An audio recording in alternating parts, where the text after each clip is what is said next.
मूल्य।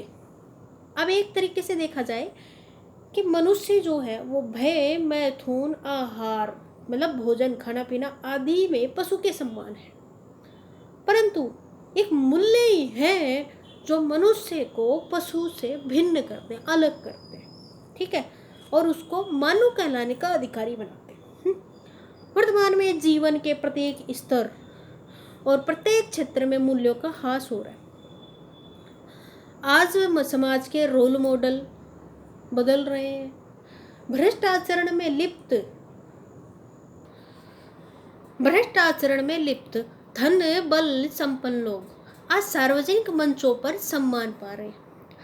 इन सब का गलत संदेश नई पीढ़ी पर जा रहा है, ठीक है, जिसका दुष्परिणाम समाज और राष्ट्र के साथ साथ सामान्य जन को भी भुगतना पड़ रहा है।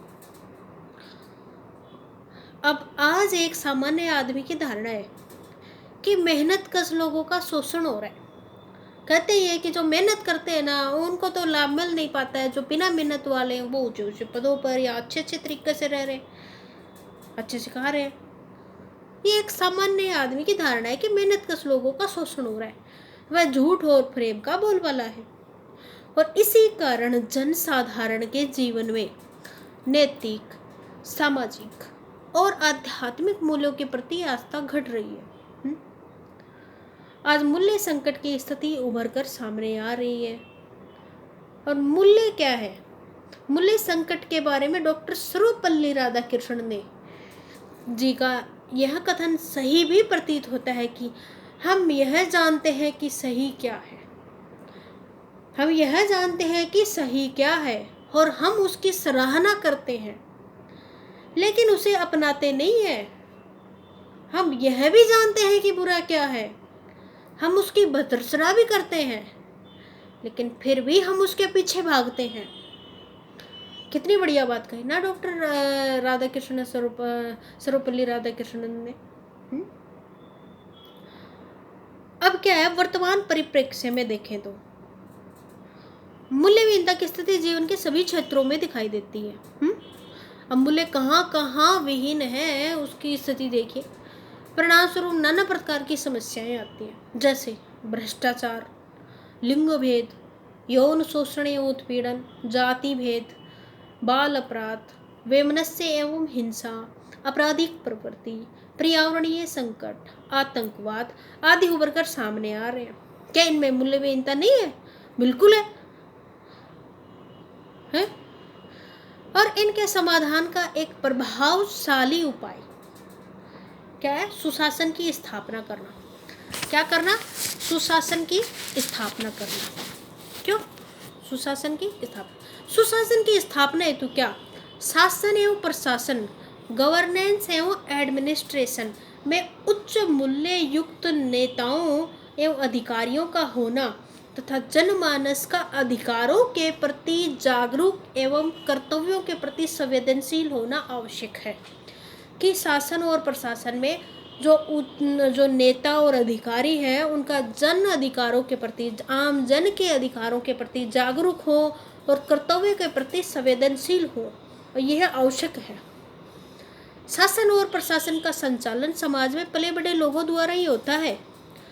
अतः यदि उनमें प्रारंभ से ही नैतिकता की जड़ें कमजोर हों तो फिर उन्हें भाषण, नैतिक व्याख्यान आदि मात्र से मूल्यपूर्ण नहीं बनाया जा सकता।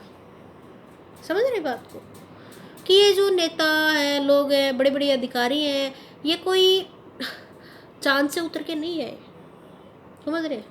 ये यही गांव शहरों में, छोटे छोटे शहरों में, छोटे छोटे गाँवों में पले बड़े हैं लोग।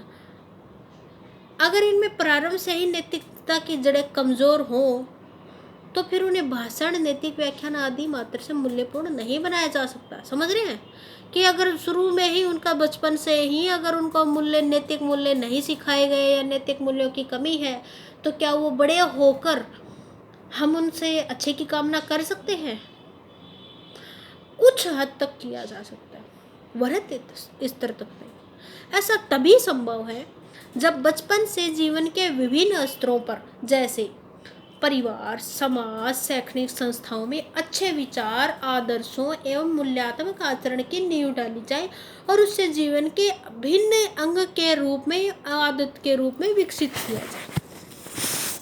सही है। आदमी के जैसे विचार होते हैं ना, वैसे ही उसका व्यवहार होता है। बात तो सही है। आपके विचार कैसे? आपके जैसे विचार होंगे वैसे ही उसका व्यवहार होगा। समझ रहे हैं बात को? अब लगातार सदाचरण, भैया अच्छा आचरण से उन्नत चरित्र का निर्माण होता है। आप हमेशा अच्छे कर्म करिए, पॉजिटिव सोचिए, पॉजिटिव, तो आपके पॉजिटिव काम होंगे। अब ऐसी स्थिति में इस बात की क्या है कि चर्चा करना आवश्यक है कि आखिर मूल्यों को कैसे संरक्षित किया जाए कि हम अच्छे से सदाचार करते रहें, अच्छे बोलते रहें, अच्छे करें। कैसे संरक्षित करें?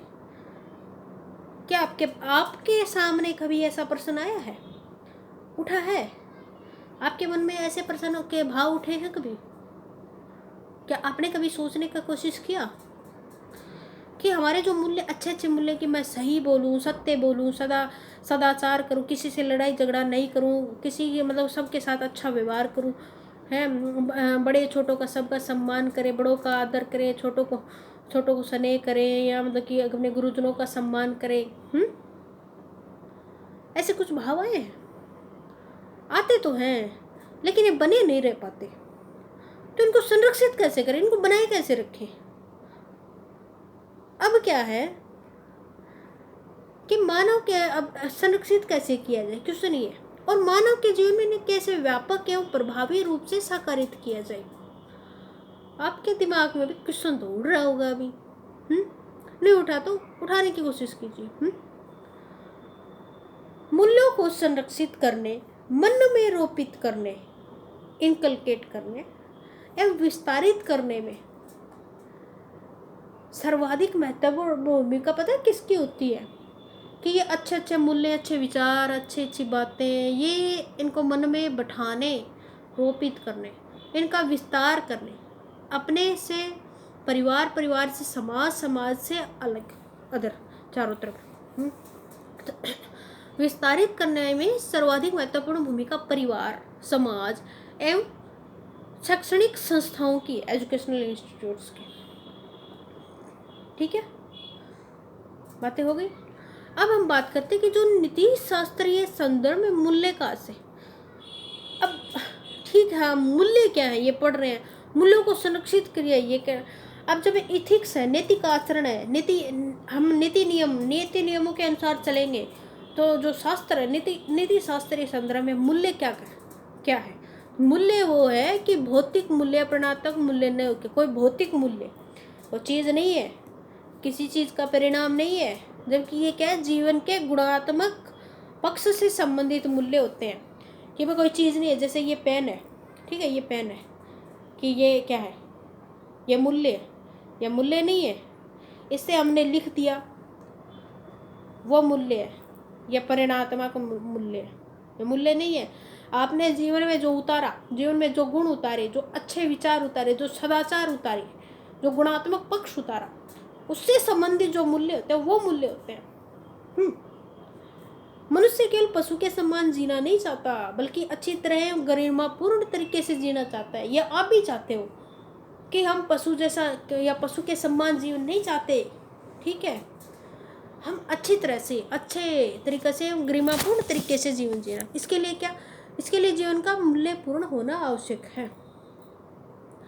मूल्यपूर्ण जीवन ही अर्थपूर्ण जीवन है। हाँ, मूल्यपूर्ण जीवन ही तो अर्थपूर्ण जीवन है। अगर आप हो, आपके पास मतलब कुछ मूल्य नहीं है, आप हमेशा झूठ बोलते हो या मतलब कि ऐसे लड़ाई झगड़ा करते रहते हो, आपके पास जीवन का कोई मूल्य नहीं है। मतलब आपके पास अगर जीवन का मूल्य नहीं, क्या आपका जीवन मीनिंगफुल है, अर्थपूर्ण है?